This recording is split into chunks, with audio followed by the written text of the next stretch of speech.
In studio, new guests. I love it. New guests, end of the year. Heck of a party to start off. We have Dave and Stephanie from the Fargo Park District. That was tough for me to say. You guys have me nervous. Dave, tell me about you. I don't know much about you outside of the fact that you are wearing a dapper blazer and you have a full head of hair, so I'm jealous. Well, thank you, Eric. It is a Friday, so it is Jean Day, and I just figured I'd better wear a sport coat so I look proper. You look great. At the Park District, we just got done wrapping up Santa Village, 4 weeks of Santa Village at the Park District. Weather's doing great. Our ski trails are in great shape. I don't think they've been in this good a shape in the last 3 or 4 years. Typically, we didn't get snow last year until mid-January, so this year we're really looking good. Sledding hills are all in great shape. The skating rinks are open. We've just had a great start to winter this year. Dave, do you have kids? Yes, I've got a 10 and a 5-year-old. So these sledding hills are a big deal. Oh, yeah. People love sledding hills. There's very few hills in Fargo, so you have to travel a little bit down by the river to get to them. So. Well, and mostly are man-made hills, unless you're up north, right? Yeah, most of our sledding hills in Fargo are on a levee. We did add a new sledding hill down in Crofton Coves Park this year, which is down by Davies High School. So we had a surplus of stockpiled fill. So we just left it there and created a sledding hill on the south side of town. I'm a North Sider by trade. I grew up right by Northport Hornbachers, and there used to be a little park back there that had its own sledding hill. It's now a big apartment building, and so times have changed. But man, sledding as a kid and this kind of snow, I have a 5 and a 3-year-old myself, and it's everything. So I know that sledding is everything, but you had mentioned cross country as well, right? What's happening with these trails? How can people get out there and get active? Because I think it matters a lot. Oh, yeah. Our cross country trails, as I said, are in great shape. This year we're going to be purchasing our second track groomer. So we've got cross country trails, we've got skating lane trails, we've got snowshoe trails, we've got packed snow trails for just people that want to walk. Mm-hmm. We do ask that all of our users of our trails respect the classic trails. We don't want. Do you groom these trails? Like, are they easily visible after a big snowstorm? Yeah, the classic trails are basically 2 tracks in the snow. The skating trails are 6 feet wide and packed with a kind of a comb finish. Okay. But we do a very extensive trail system up at Edgewood. And then all along the river, Lindenwood to Midtown Dam, and then also down at Iwan Park on the south side of town, we've got great cross-country and skating trails down there. This season right now is probably the most underappreciated season when it comes to the Park District because there's so much to do, and yet people are just waiting for it to be nice. But I love going out right now and snowshoeing or cross-country skiing. Like, I haven't done that in years, and just even as you talk about it, my heart's like, oh, yeah, I got to get out there. Yeah, you're exactly right, Eric. And with this new snowfall, with the great conditions, we've got a great base out there.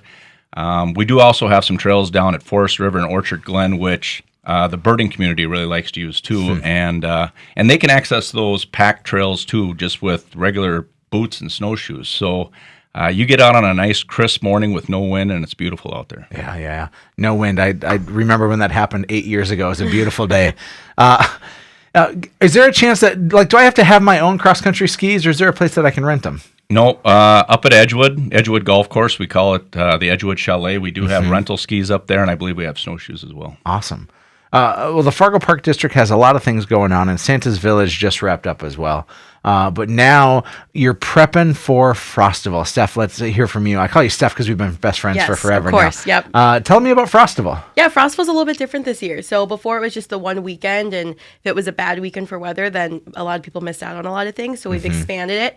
All the park districts have. So it's us, West Fargo, and Moorhead will all be doing things throughout really mid-January to the end of February. So this is a real deal. I mean, you're talking 6 weeks of stuff. Yeah. What stuff is a part of Frostival? We have a lot of new stuff, and then a lot of old stuff that we've always done, but it kind of now falls under that Frostival umbrella. So our S'mores and Moors, that's on Mondays at different warming houses. That's outside. So I can go to any warming house in town on a Monday in mid-January till kind of end of February and get s'mores. Not all of them. So just one a week. So all of the warming houses and when they'll be is on our website. Okay. But yeah, you can go whatever the warming house is. Come, you have a s'more. If you want to skate, you can skate. If you don't want to skate, then just come and eat s'mores and drink hot chocolate.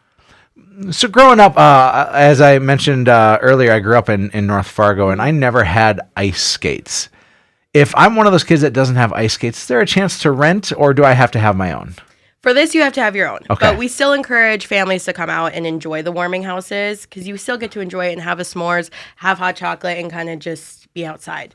So don't let it, if you don't have skates, still come out. Plenty of families do. Even though I didn't have skates growing up, I was the kid that was on the ice in my boots every time.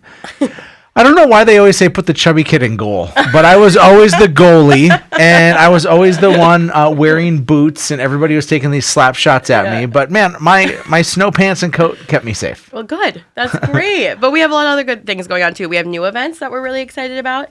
We have the Frozen Business Showdown that we are doing in the end of January, where businesses can register, come out, and compete against one another. And that's up at Edgewood. That will be all outside. What are they competing for? Well, they're competing to win, but they're doing different events. So we'll have tug of war on ice, human curling. We're going to do... Slow down. Yeah. Human curling. Tell me about that. It's kind of like how it sounds. There's sleds involved. There's pins involved. Is it kind of bowling? Is it? Yes, kind of, yeah. Is it ice bowling? In a sense, yes. Because that sounds pretty awesome. Yeah, we're really excited about it. We also there'll be a big snowball fight. It's going to be fun. That's going to be a really fun one. Is the tug of war on ice? It is. Oh my gosh. Yep. My joints hurt just thinking about that. Yeah. But it will be fun. It will be a lot of fun. So if I'm a business and I want to get involved with this, or I'm an individual and I want to get involved, are there choices for both? Definitely. We are accepting volunteers, and you can also register with your business, and all that can be found on our website. Awesome. Yeah. So Frostival happens for 6 weeks. It's happening all around town. Yep. Is this best for families? Is this best for adults? Like, who is it targeted at? Really everyone. Anyone who wants to enjoy being outside in Fargo, we have something for seriously anybody. We're also doing our Uniquely Fargo event, which we gear towards that 18 to 35 range. Sure. So we're going to be doing something similar to the Frozen Business Showdown that Saturday after. So it's going to be pared down. We're still going to have the tug of war, the human curling, but that is specifically geared towards that 18 to 35 range. Yeah. So we're pretty excited about that one too. Where does that take place? That's at Edgewood too. Okay. Gang, if you're listening, and Edgewood has been mentioned a few times, that is a special gem in Fargo, and it is one of the more underused, underappreciated places because you get this oasis of outdoor space, and it's well developed, it's quiet, it's tucked back, and Fargo has that all over, doesn't it? It does. Yeah. Go ahead, Dave. Yeah, and I'd just like to add, you were talking about Edgewood, and Stephanie was talking about pond hockey and 3 weeks of Frostival up there. And for all you that are worried about the elements out there, we will have a very large 40 by 100 tent with heaters in there. So if you just want to come out, enjoy the activities, watch people, we'll have concessions and everything available for that. So don't be worried about being cold. Well, this is the time when I think folks start to feel a little bit stir crazy. Like, we're coming off of the holidays, right? Right. And coming off of the holidays means I need a breather for my family. I need to get away a little bit. And then January 2nd sets in, and it's like, we have 3 or 4 months left of this. Right. Gang, if you need something to do, if you need a new perspective on the outdoors, and if you want to embrace it, Fargo Parks, you're doing some really special stuff. And I'm so grateful to have you investing in our community. This is a real estate show, but we want to highlight our community and see the special things that are happening. So one last time, Stephanie, what are the dates of Frostival? January 15th through February 22nd. Okay, and then Dave, if somebody wants to go and if they want to start cross-country skiing or hit the trail, that's kind of open anytime, right? Yeah, we have updates on our website, so just check us out on fargoparks.com, and you'll be able to check out trail conditions. I love it. FargoParks.com is where you want to go. In the meantime, we're going to head to break. Thanks, Stephanie and Dave, for being here. Stave, yeah. Just going to combine it. You're like you're the new it couple. Yeah. We answer to both. Yeah. We're going to go to break. This is Real Estate Radio with Erik Hatch.